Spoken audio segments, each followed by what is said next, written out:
बिस्मिल्लाहिर्रहमानिर्रहीम। अस्सलाम वालेकुम स्टूडेंट्स। आज की इस वीडियो में हमने जो स्कूल लीडर टेस्ट हुआ है आज 29 जून 2022 सवाबी मर्दान डिवीजन्स का, तो उसके एमसीक्यूज़ को डिस्कस करेंगे with correct option and explanation. इस पेपर के जो फिज़िक्स और मैथ्स के एमसीक्यूज़ हैं वो ऑलरेडी डिस्कस हो चुके हैं with correct option and explanation.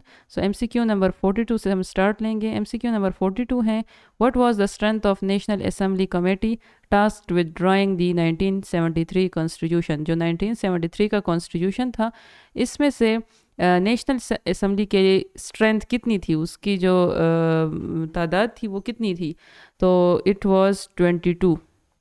Correct option इसमें बी है।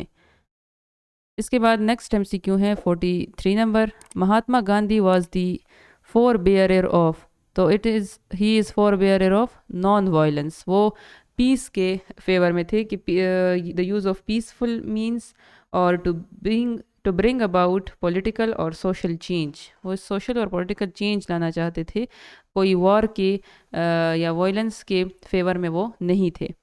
उसके बाद नेक्स्ट एमसीक्यू है 44 number, the colour of this cape is quite different from that one.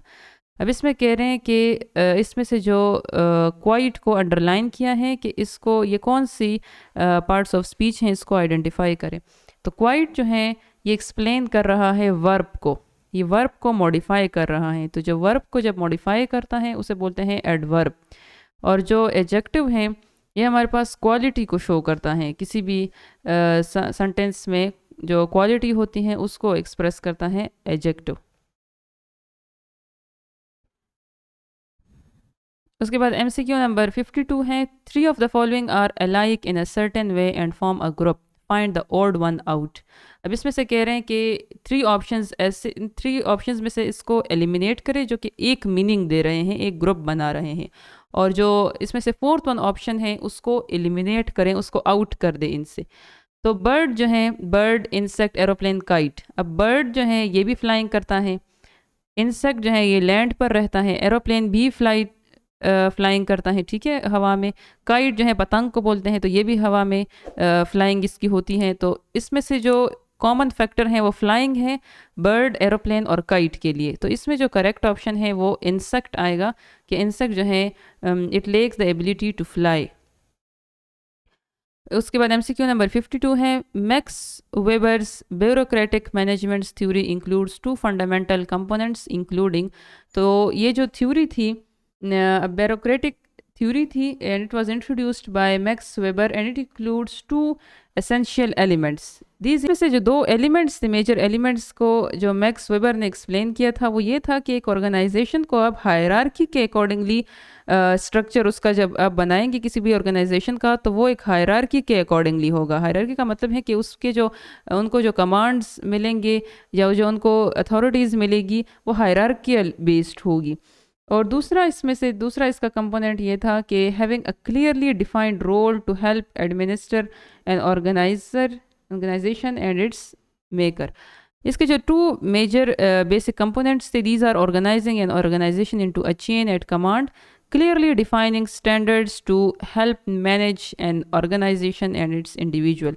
तो इसमें जो correct option it is option number C, both A and B। These two are the major components of the bureaucratic management theory which was introduced by Max Webers। उसके बाद MCQ number 54 है, participatory management is a training that is used as an effort by dash to fulfil employees and increase productivity. तो ये जो participating management theory है, इसमें से theory को मेनली फोकस किया जाता है कि एम्प्लॉयज़ को, पार्टिसिपेटिव मैनेजमेंट थ्योरीज को इसलिए बोलते हैं कि इसमें जो एम्प्लॉयज़ हैं, जो काम करने वाले वर्कर्स हैं, वो ज़्यादा से ज़्यादा पार्टिसिपेट करें, मीन्स जो डिसीजन है वो यही लोग लेंगे, एम्प्लॉयज़ लेंगे। तो ये ट्रेनिंग होती है स्टेक होल्डर्स की। इसमें जो करेक्ट ऑप्शन है it is option number B. उसके बाद एमसीक्यू नंबर 55 है, the great man is born to be, according to the great man theory the great man is born to lead। इसमें जो correct option है it is option number D, कि ये lead करेगा, बाकी जो लोग हैं उनको मोटिवेट करेगा, उनको लीड करेगा। It is not born for the doctorate, not born for the formulate and etcetera. उसके बाद MCQ नंबर 57 है, following are the Es of effective teaching except outcome, clarity, engagement, passivity. तो जो 4 मेजर एसेस हैं effective teaching के, these are outcome, clarity, engagement, और जो 4th one है इट इज़ इंथुजियाज्म। ये 4th वन एस है हमारे पास इफेक्टिव टीचिंग का। पैसिविटी जो है it is not included in the effective teaching S of effective teaching. तो इसमें जो करेक्ट ऑप्शन है it is option number D. MCQ number 58 है, according to Tharp and Gallimore view teaching effectiveness has the following perspective. कि ये जो 2 scientist थे इनके अकॉर्डिंगली ये जो वीवर्स थे कि टीचिंग की जो इफ़ेक्टिवनेस हैं उनके लिए कौन कौन से पर्सपेक्टिव्स, कौन कौन से फैक्टर्स ज़्यादा ज़रूरी हैं। तो स्टाइल व्यू का मतलब है जो टीचिंग मेथड है, जो टीचर्स का मेथड होता है टीचिंग का, it is known as the style view. Outcome approach का मतलब है the results of the students, कि उन पर फोकस करें। Inquiry approach means assessment of students की असेसमेंट भी करें। तो ऑल ऑफ दीज, ये सारी जो हैं इंक्वायरीज, सारी जो पर्सपेक्टिव्स हैं, these are important for the effective teaching according to Tharp and Gallimore. उसके बाद नेक्स्ट MCQ है, the isotope used in smoke detector and for the determination of oil wells where it will be drilled is. तो जो isotope use किया जाता है smoke को detect करने के लिए और ऑयल वेल्स में, दीज आर अमेरिसियम 241। अमेरिसियम 241 जो है हमारे पास यूज़ होता है for detection of the smoke और for the determination of oil wells. उसके बाद MCQ नंबर 60 है, which one of the following set of atoms have the lowest electronegativity value. अब इसमें से कौन से ऐसे सेट हैं एटम्स के जिनकी इलेक्ट्रोनेगेटिविटी सबसे कम है, means these are highly electropositive. Fluorine, oxygen, nitrogen, these are the top most electronegative elements of the periodic table. तो ये ऑप्शन नहीं है। क्लोरीन, ब्रोमीन, आयोडीन, तो these are the halogens having high electronegativity. Potassium, sodium, lithium, these are the most electropositive element of group 1A।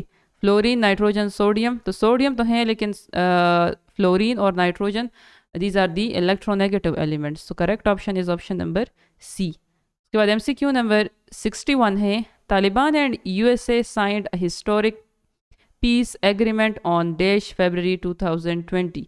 तो जो Taliban और USA का historic agreement था, this was held on 29 February।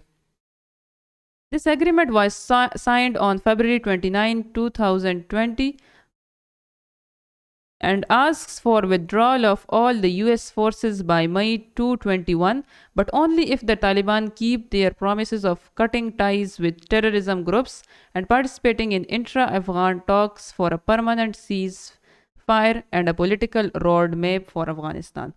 इसमें से ये था कि जो पॉलिटिकल फोर्सेस हैं, जो US की जो फोर्सेस हैं उनको हम विड्रॉ कर लेंगे। US ने जो फोर्सेस तालिबान अफ़गानिस्तान में इंड्यूस की थी कि इसको हम विड्रॉ करेंगे, लेकिन एक कंडीशन पर कि वो टेररिस्ट्स के साथ तालिबान जो हैं वो टेररिस्ट के साथ कोई एसोसिएशन नहीं रखेंगे और आपस में एक पॉलिटिकल रोड मैप कायम करेंगे विद दी US।